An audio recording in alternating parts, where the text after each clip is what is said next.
Friends, good morning. स्वागत आहे तुमचं आपल्या एका नवीन ब्लॉगमध्ये. सुंदर दिवसाची सुंदर अशी सकाळ झालेली आहे. आज आहे संडे आणि आमच्याकडे छान असं ऊन पडलेलं आहे. मागं बघू शकता तुम्ही. आणि थंडगार अशी सावली आहे, छान हवा सुटली. तर मी तुम्हाला मागच्या वेळी सांगितलेलं की आपण अननस ठेवलेला पाण्यामध्ये आणि त्याला खाली छान अशा मुळ्या सुटलेल्या आहेत. तर आता आपण ते लावूया जमिनीमध्ये. तुम्हाला दाखवते मी पाण्यामध्ये ठेवलेलं ते कसं दिसतंय ते. ही क्लिप 8 दिवस अगोदरची आहे. तर त्याच्यामध्ये बघा मुळ्या कशा पांढऱ्या शुभ्र दिसत आहेत. तर तेव्हाच झाड लावायचं होतं, पण तेव्हा काही वेळ मिळाला नाही. त्याच्यामुळं मग पुढं लेट झालं झाड लावायला. तेव्हा बघा पांढऱ्या शुभ्र मुळ्या दिसत आहेत आणि थोड्याशाच होत्या. आणि आता पुढच्या व्हिडिओ क्लिपमध्ये बघा मुळ्या किती जास्त मोठ्या झालेल्या आहेत आणि कलर पण चेंज झाला आहे. हे बघा, ह्याला चांगला 1 महिना होऊन गेला. तर आपण हे पाण्यामध्ये ठेवलेलं, पाऊस पडला त्याच्यामुळे असं हे माती वगैरे भरणीच्या बाजूने उडलेली आहे.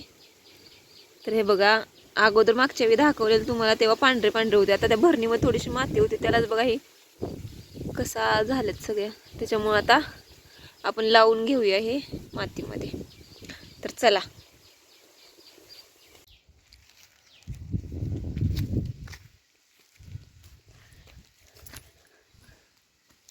तर मित्रांनो, बांधाला लावायचंय खरं तर, पण बांधाला आता सध्या पावसाचे दिवस आहेत आणि जास्त गवत आलेलं आहे. तर त्याच्यामुळे आत्ता नाही लावणार. थोडे दिवस या डब्यामध्ये लावूया. थोडं फुटल्यानंतर हा डब्बा फोडून आपण बांधायला लावणार आहे. तर आत्ता ह्याच्यामध्ये माती भरली, खाली पालापाचोळा वगैरे टाकलाय थोडासा. आणि ह्याला ना मुळ्या बाहेर निघाल्यात म्हणून बघा असे होल केलेले आहेत, असे असे होल पाडले. तर आता चला ह्याच्यात लावूया आपण. त्याला जास्त मुळ्या आल्यात त्याच्यामुळे थोडंसं आधी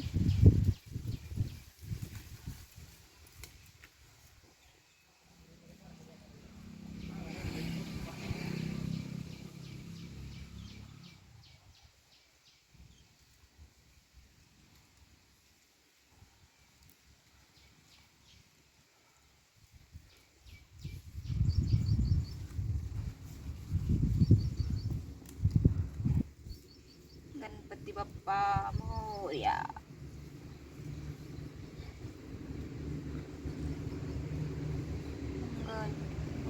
आज आहे संकष्टी चतुर्थी आणि संकष्टी चतुर्थीच्या मुहूर्तावर आपण अननसाचं झाड लावलेलं आहे. तर आपल्या इकडं अननसाचं झाड येतं की नाही माहिती नाही, लावून तर बघतोय आपण. आणि आता आपण ह्याला हा डब्बा ना आपण उन्हामध्ये ठेवूया, जेणेकरून छान त्याला ऊन वगैरे लागेल. पलीकडे ठेवूया, तिथं ऊन येते.